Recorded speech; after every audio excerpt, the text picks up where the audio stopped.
Welcome.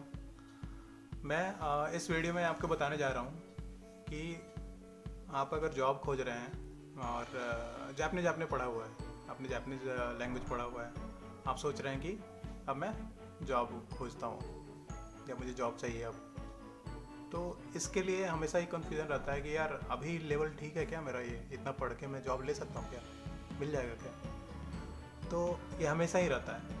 और ये भी रहता है कि अगर आपने जॉब कर भी लिया है, आप जॉब में आ भी चुके हो और आपके पास सर्टिफिकेशंस उतने नहीं है, या फिर आप जेडी देखते हो, जॉब डिस्क्रिप्शन देखते हो दूसरी किसी कंपनी का, और उसमें लिखा हो रहता है कि ये लेवल चाहिए, ये भी चाहिए, ये भी चाहिए, ये भी चाहिए, ये भी चाहिए, ये भी चाहिए, बहुत सारी चीज़ लिखी होती है। और आप हेजिटेट करते हो कि मैं अप्लाई करूँ इस चीज़ में, हो पाएगा, इसमें तो ये मांग रहा है, मैं कैसे अप्लाई करूँगा, मेरे लेवल का तो है नहीं, मेरे लिए है नहीं। तो ये चीज़ सोचते सोचते, अपने अंदर ही सोचते सोचते, और हम आगे पैर बढ़ाते ही नहीं हैं। तो यहीं पे हम अपने आप को लिमिट कर लेते हैं कि मेरे पास तो ये है नहीं, तो मैं कैसे इसमें जॉब में जा सकता हूँ, या फिर मैंने तो ये किया नहीं है, मुझे जॉब थोड़ी मिल पाएगा, अब नहीं मिल पाएगा, अब तो बहुत दिक्कत है। या फिर आप किसी से पूछ लेते हैं और फिर वो चीज़ आपके मन में बैठ जाती है कि नहीं यार, उसने तो ये करके किया था तब उसको जॉब मिला, मुझे ये करके थोड़ी हम खाली जॉब मिल जाएगा, उसने वो किया था तब उसको जॉब मिला था। तो ये चीज़ बिल्कुल आप नहीं सोचिए। आप हमेशा ये ध्यान रखिए कि आप किसी भी लेवल पे हो, आपको जॉब मिल भी सकती है, नहीं भी मिल सकती। तो मिल भी सकती है और नहीं भी मिल सकती है अगर, तो उसके कंडीशन जो हैं वो जानने ज़रूरी हैं, ना कि हमेशा ये मान लिया जाए कि ये तो मिलेगा ही नहीं। मतलब बहुत साइड देखने की ज़रूरत है आपको कि कैसे मिलेगा, और नहीं मिलेगा तो क्यों नहीं मिलेगा, वो सब चीज़ें। तो आप कभी भी जॉब डिस्क्रिप्शन देख के इतना डरे नहीं। Job description as like, suppose आप अगर जानते हैं कि वीडियो में टैग्स यूज किए जाते हैं वीडियो को ज़्यादा लोगों तक पहुंचाने के लिए, तो जॉब डिस्क्रिप्शन में जो भी आपके जो वर्ड्स लिखे होते हैं कि ये भी चाहिए, ये भी चाहिए, एक्सपीरियंस चाहिए 3 साल का, तो मुझे JLPT 1 N1 चाहिए, और मुझे ग्रेजुएट चाहिए, मुझे और भी कुछ IT एक्सपर्ट चाहिए, या फिर इस तरह से बहुत सारी चीज़ें लिखी रहती हैं। तो वो चाहिए उनको, है ना, बेस्ट ऑफ द बेस्ट चाहिए उनको, इसलिए वो लिखते हैं। लेकिन आप कभी देखोगे कि जितने एम्प्लॉय उनके यहाँ काम कर रहे हैं, क्या उनके पास वो चीज़ें हैं जो उनके JD में वो लिखते हैं। JD में मान लें कि वो लिखते हैं जब वो उनका कैंडिडेट लेने होते हैं, और जब वो रिक्रूटेड जो मेंबर्स हैं उनके, या फिर जो रिक्रूटमेंट वो आगे इंट्रोड्यूस कर रहे हैं, तो क्या वो मैच कर रही हैं। आप देखोगे कि मोस्टली मैच नहीं करती हैं, मोस्टली नहीं मैच करते हैं। वो इसलिए लिखते हैं जॉब डिस्क्रिप्शन में ये चीज़ें, ये आपको समझने की ज़रूरत है। और यहाँ पे मैं खाली आपको मोटिवेट नहीं कर रहा हूँ, कुछ फैक्ट्स भी बता रहा हूँ। जैसे सपोज आपको एक साइकिल लेनी है, तो मान लें कि आपका बर्थडे है, और आपके रिलेटिव या फिर आपके पेरेंट्स या फिर आपके जो कोई फ्रेंड है, वो आपको कुछ गिफ्ट करना चाह रहा है। चलिए आपके रिलेटिव मान लें कि साइकिल आपको देना चाह रहे हैं, तो आप क्या कहोगे उनको जब वो पूछेंगे कि कैसी साइकिल चाहिए, तो आप क्या बोलोगे? मुझे ये भी बढ़िया चाहिए, मुझे वो भी बढ़िया चाहिए, मुझे ऐसा भी चाहिए, मुझे वैसा भी चाहिए, कई चीज़ें, सारी चीज़ें अच्छी अच्छी अच्छी अच्छी अच्छी बता दोगे आप। लेकिन जब वो खरीद के आएगा, या फिर खुद ही जब आप दुकान में जाओगे और कहोगे कि ये वाला ठीक है, मैं ये वाला लूँगा, अब आपने जो जो चीज़ें बोली थी कि मुझे ये चाहिए, मुझे ये चाहिए, मुझे ये चाहिए, आप उससे मैच कीजिए जो आपने चॉइस किया। क्या वो चीज़ें मैच होगी उससे? नहीं हुई होंगी, नहीं होती है। तो हम जो चॉइस करते हैं, मतलब फाइनली सेलेक्ट करते हैं, और जो चीज़ें हमें चाहिए, हम सोचते हैं, चाहते हैं कि ये चीज़ चाहिए, ये चीज़ बढ़िया होनी चाहिए, ये चीज़ होनी चाहिए, सभी चीज़ें मैच नहीं करती। लेकिन हम क्यों ऐसा सोच लेते हैं कि ये चीज़ चाहिए मुझे और वो चीज़ चाहिए? वो इसलिए कि हम सब में से सब जो पॉइंट्स हैं, सभी जो कंडीशंस हैं, टर्म्स हैं, उनमें हम बेस्ट फाइंड करना चाहते हैं। तो इसलिए जेडी में भी ऐसे लिख दिया जाता है as like tags, video tags जैसे होते हैं। एज लाइक आप पोस्ट करते हो, फेसबुक पोस्ट करते होगे, आपने टैग्स देखे होंगे। टैग से क्या होता है कि उसका सर्च बढ़ाया जाता है, सर्च रेंज बढ़ाया जाता है। कि अगर इंटरप्रेटर लिख दिया टैग में, तो इंटरप्रेटर उस इंटरप्रेटर रिलेटेड जितने भी लोग हैं वो उसको देखेंगे।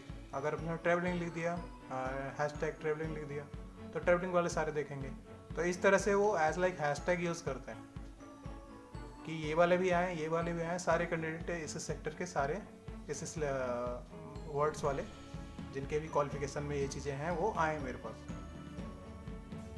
अगर ग्रुप में सब चीज़ें हैं उसके पास तो ठीक है, नहीं है कुछ चीज़ें एक तो कम हुई है तो भी वो शॉर्ट लिस्ट करते हैं। तो एक कंपनी एम्प्लॉयमेंट में जो भी एडवर्टाइजमेंट में जो भी निकलता है, जेडी में जो भी निकलता है, आप उसको देख के फियर ना हो, डर नहीं बनाए अपने अंदर कि ये नहीं हो पाएगा और मेरे लिए नहीं, क्योंकि इसमें तो ये मांग रहा है, इसमें तो ये चाहिए, रिक्वायरमेंट है। तो अगर आपने जेएलपीटी नहीं किया है, मान लें कि आपने जेएलपीटी का कोई लेवल नहीं किया हुआ, आपने बस इंस्टीट्यूट में कहीं से पढ़े हो, तो भी आपको जॉब मिल सकती है, तो भी आपको जॉब मिल सकती है। क्योंकि और आपको जॉब तभी मिल सकती है जब वो शॉर्ट लिस्ट करेंगे, वो इंटरेस्ट लेंगे आप में। ये चीज़ तो उन पे है, क्योंकि वो जॉब दे रहे हैं, तो आप खुद से थोड़ी डिसाइड करोगे कि मैं ले लूँगा जॉब या कुछ, वो डिसाइड करेंगे। लेकिन आप स्टेप अप करने से हेजिटेट मत करो खुद से। आप किसी भी जेडी में मतलब किसी भी जॉब डिस्क्रिप्शन को पढ़ के आप उसमें अप्लाई करने की सोचो, करो, और देखोगे कि जिन जॉब डिस्क्रिप्शन को पढ़ के आप सोच रहे थे कि मैं इसमें अप्लाई करूँगा तो क्या होगा, देखोगे कि अगर आप ये चीज़ टेंड करना शुरू कर दोगे कि मैं इसमें अप्लाई कर देता हूँ, इसमें अप्लाई कर देता हूँ, इसमें अप्लाई कर देता हूँ, तो देखोगे कि उसमें शॉर्ट लिस्ट होना शुरू हो जाओगे। आपके वो चीज़ें मैच नहीं कर रहे होंगे जेडी से, लेकिन शॉर्ट लिस्ट आपको कर लेंगे, वो इंटरव्यू में बुला लेंगे। वो इंटरव्यू में आप जाके अगर आपने आपको परफॉर्म करके दिखा दोगे तो सिलेक्ट भी हो जाओगे। सिलेक्ट होने के बाद फिर से जॉब डिस्क्रिप्शन आप पढ़ना, तो जॉब डिस्क्रिप्शन आप जब पढ़ोगे तो और अपने आप को मैच करोगे तो कहोगे कि ये चीज़ तो मेरे अंदर है ही नहीं, अब मैं सिलेक्ट कैसे हो गया। लेकिन सिलेक्शन होने से पहले जब आप इंटरव्यू में आने वाले थे या इंटरव्यू के लिए अप्लाई करने वाले थे जॉब के लिए, तब आप क्या सोच रहे थे और अब क्या हो रहा है, तो ये चीज़ें रहती है। और कोई भी रिक्रूटेड मेंबर अपनी जॉब डिस्क्रिप्शन अगर एक बार पढ़ ले, जिस जॉब डिस्क्रिप्शन के बेस पे वो आया है, तो मैच नहीं करेंगे। तो कैसे कर सकते हैं कि इसमें जेएलपीटी N1 मांग रहा है, इन पे N2 मांग रहा है, और तो हाई बार रखते हैं, मतलब सबसे ऊपर रखते हैं, टॉप में रखते हैं किसी भी चीज़ को। अच्छा ये वाला एडवांस लेवल लो, अच्छा ये वाला टॉप लेवल का इसमें लिख दो कि ये चाहिए, अच्छा ये वाला 3 साल नहीं 5 साल का एक्सपीरियंस लिख दो, ये अच्छा इंग्लिश आनी चाहिए, अच्छा फ्लुएंट लिख दो, नेटिव लिख दो इसमें। तो वो इस तरह से जॉब डिस्क्रिप्शन तैयार किया जाता है, उसमें कोई कॉम्प्रोमाइजिंग नहीं किया जाता। कॉम्प्रोमाइजिंग रिक्रूटमेंट में होता है, कॉम्प्रोमाइजिंग उस समय सिलेक्शन के टाइम में होता है, जॉब डिस्क्रिप्शन में कॉम्प्रोमाइजिंग नहीं होता। तो जॉब डिस्क्रिप्शन देख के खाली अपने आप को डर बना के आप अप्लाई नहीं करते हैं, तो ये चीज़ बिल्कुल नहीं कीजिए। आप जॉब डिस्क्रिप्शन पढ़िए, कुछ भी लिखा है उसमें, अगर आपको थोड़ा सा भी उसमें रिलेटिविटी है, संबंध है उस वर्ड से, कि जैपनीज मान ले लिखा हुआ है कि 3 years जैपनीज कोर्स, लिखा हुआ है जेएलपीटी सर्टिफिकेशन N1, तो N तो है ना उसमें, जेएलपीटी तो है ना उसमें।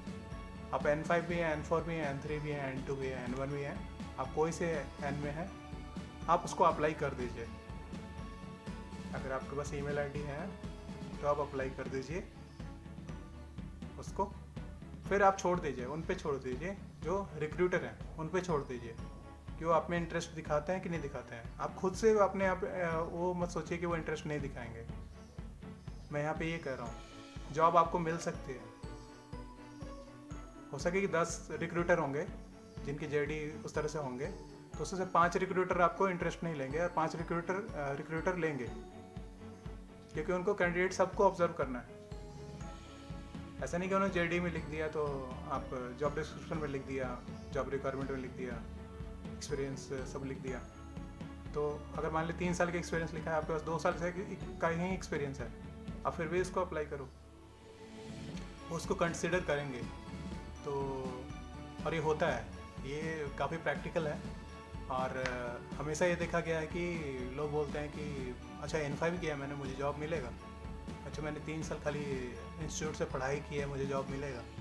अच्छा N3 खाली किया हुआ है और ये तो N1 मांग रहा है, इसमें मैं अप्लाई करूँ ना करूँ? बिल्कुल कीजिए, आप अप्लाई कीजिए। अगर आपको लगता है कि मैं यहाँ जॉब करना चाहता हूँ तो आप बिल्कुल अप्लाई कीजिए। आप ये मत सोचिए कि मैं यहाँ थोड़ी सेलेक्ट हो पाऊँगा, क्योंकि आपका सिलेक्शन इंटरव्यू में होता है, ना कि रिज्यूम भेजने या फिर CV भेजने उसी समय हो जाता है। उस समय सिलेक्शन नहीं होता आपका सिलेक्शन इंटरव्यू के बेस पे होता है। आपका रिज्यूम कितना बढ़िया है उस पर नहीं होता है। रिज्यूम के बेस पे शॉर्ट लिस्ट होते हो आप, शॉर्ट लिस्ट होते हो, रिक्रूटर के इंटरेस्ट पे होते हो आप, कंसल्टेंट के इंटरेस्ट पे होते हो। अगर आपने सोच लिया कि नहीं मुझे नहीं हो पाएगा, मैं तो जॉब नहीं कर पाऊँगा यहाँ, फिर भी आप ये सोचने के बावजूद भी आप एक बार मेल करके छोड़ दो। देखना उसमें से 10 में से 3 रिक्रूटर, 3 कंसल्टेंट 10 में से ज़रूर इंटरेस्ट दिखाएंगे आप में भी। यानी कि आपका विंडो खुला हुआ है वो जाने के लिए, आगे बढ़ने के लिए। लेकिन अगर आपने खुद को पहले से ही ब्लॉक कर दिया है तो फिर आप पॉसिबिलिटी ख़त्म आप खुद से ही कर रहे हो, तो वो तो गलत है। ये मान लेना कि अगर जॉब डिस्क्रिप्शन में लिखा हुआ है तो मैं अप्लाई नहीं करूँ, मैं यहाँ पे वॉक इन है या कुछ भी है और मैं उसमें जाऊँ नहीं, अपीयर नहीं हूँ। और मैंने कई लोगों को देखा है कि जॉब डिस्क्रिप्शन चाहे कुछ भी था, रिक्वायरमेंट चाहे कुछ भी थी, वो वहाँ इंटरव्यू में गए, शॉर्ट लिस्ट हुए, गए और सेलेक्ट हो गए और ज्वाइन भी कर लिया। तो ये कैसे होता है? और ये बिल्कुल नहीं सोचेगा अच्छा उसका हो गया मेरा थोड़ी होगा, ये बिल्कुल नहीं सोचे। और आप किस भी लेवल पे हैं, जापानीज लर्निंग में किसी भी लेवल पे हैं, आप सभी जॉब को ट्राई कीजिए, सभी जॉब को ट्राई कीजिए। इंटरेस्ट लेना ना लेना वो रिक्रूटर के हाथ में है, रिक्रूटर के इंटरेस्ट पे है कि आप में इंटरेस्ट लेता है कि नहीं लेता है। आप खुद से अपने आप को लिमिट मत कीजिए कि मैं इसके आगे अब नहीं जाऊँगा, या इससे मैं आगे नहीं बढ़ सकता हूँ, या तो मेरा इसमें तो एरिया ही नहीं है, मैं इसमें कैसे घुसूँ, मैं इसमें कैसे जाऊँ। अगर आपको लगता है कि मुझे यहाँ जॉब चाहिए, आपने सोचा कि यहाँ जॉब मिल जाता मुझे तो अच्छा था, यहाँ मैं काम कर पाता तो अच्छा था, या मुझे अभी जॉब मिल जाता तो अच्छा था। मान लिया आप लर्निंग के दौरान आप कोई जॉब खोज रहे हैं, अगर आपको उसका पार्ट टाइम मिल जाता है या आ रहा है और उसमें मांग रहा है कि नहीं इतना तो आपको क्वालिफिकेशन होनी चाहिए, अब उस वजह से अप्लाई नहीं कर रहे हो, अब अप्लाई करो। अप्लाई करने में अपने आप को मत आप रोकिए। इंटरेस्ट आपका रिक्रूटर आप में लेता है नहीं लेता है वो उस पर डिपेंड। और आप ये देखोगे कि आपका सक्सेसफुल ये जाएगा भी, आप हो सके कि अगर आप जॉब चाहते हो तो मिल भी जाएगा। तो जो भी जॉब डिस्क्रिप्शन में लिखा जाता है वो एज लाइक ये है कि सारे सेक्टर के सभी क्वालिफिकेशन के लोग, हर तरह के लोग इसमें आ जाएं, हमारे इंटरव्यू में आए। अगर कोई मान ले कि लिखा हुआ है 3 years एक्सपीरियंस, तो 3 साल वाले एक्सपीरियंस वाले सारे आ जाएं। लिखा हुआ है कि IT में फलाना सर्टिफिकेशन, तो उस सर्टिफिकेशन वाले सारे आ जाएं मेरे पास। JLPT N1 लिखा है तो JLPT N1 वाले सारे आ जाएं। JLPT N1 लिखने का मतलब ये होता है कि मुझे बेस्ट चाहिए, बेस्ट कैंडिडेट चाहिए। ये नहीं कि level N1 N2 N3 level आप उसको ना देखें, लेवल के रूप में देखोगे तो आप अप्लाई नहीं करोगे। आप उसके देखो कि बेस्ट कैंडिडेट चाहिए, ये बस बोल रहे हैं। उसको सिंगल वर्ड में समझ लो कि बेस्ट कैंडिडेट चाहिए। Best means all of the जितने भी आपके उसमें एप्लीकेंट हैं, मतलब कैंडिडेट हैं, उसमें से वो बेस्ट चाहते हैं। जितने भी जॉब सीकर्स हैं उनमें से वो बेस्ट चाहते हैं। उनका कहने का मतलब ये है, वो अलग से एक कोई व्यक्ति फॉर्म नहीं करेंगे। वो इसमें JLPT 1 भी है इस व्यक्ति में, अच्छा अब इसमें 3 साल का एक्सपीरियंस भी डाल देते हैं, इसमें ये भी वो खुद से तो फॉर्म करने वाले नहीं, किसी व्यक्ति को जो है उसी में से सिलेक्ट करेंगे, और सबके पास सब चीज़ हो ये तो बड़ा मुश्किल है। तो आप इस चीज़ को सोचते हुए, इस पॉसिबिलिटी को सोचते हुए, इसी पॉइंट को खाली सोचते हुए आप अप्लाई कीजिए। और उनको बेस्ट कैंडिडेट चाहिए तो बेस्ट कैंडिडेट आप कब होते हो? अप्लाई करने के टाइम में नहीं होते आप बेस्ट और वर्स्ट नहीं होते हो आप इंटरव्यू में बेस्ट और वर्स्ट एवेल्यूएट किए जाते हो। अप्लाई करने वक्त नहीं है, अप्लाई करने वक्त तो आप बिल्कुल रहते हो, मतलब क्वालिफाइड ओके रहते हो। जैसे कि मान लें कि जेएलपीटी आप कोई दे रहा है, जेएलपीटी एग्ज़ाम दे रहा है, जापानीज लैंग्वेज प्रोफिशिएंसी टेस्ट दे रहा है मान लें, तो वो जेएलपीटी N1 या N2 लेवल कब पहुंचता है?